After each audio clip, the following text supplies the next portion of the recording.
O2, simplifying anything that might cancel from the right and the left.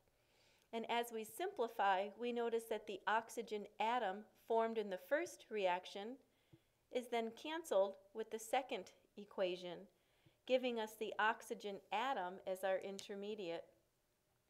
The oxygen atom is written as O. The overall equation is simply adding together things on the left and the right, canceling out those intermediates. On the left side, I'm counting 2 molecules of ozone, O3. And finally, on the right side, I have 1, 2, 3 molecules of oxygen, O2. In a 2-step process, gave us the overall equation. 2 units of ozone form 3 units of the oxygen molecule, O2, giving us an intermediate of an oxygen atom. A 2-step process for this conversion. In the following reaction, if it occurs in a single elementary reaction, predict the rate law, knowing that if we call this an elementary reaction, the rate law comes directly from the stoichiometry. So rate would be equal to K times the concentration of H2 to the first order and bromine to the first order. Those coefficients are both 1s. This seems like a very plausible reaction, a bimolecular intermediates, let me write that, is certainly something I would consider plausible for a mechanism.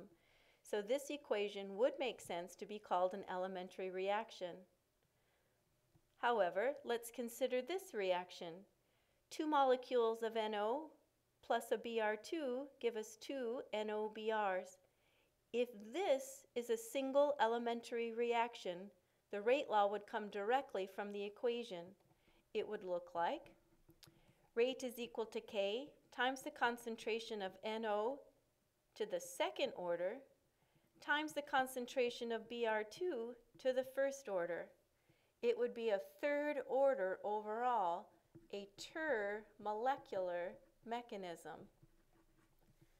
Do you believe that to be a likely mechanism, to have 3 molecules simultaneously collide with the correct orientation, just the correct energy?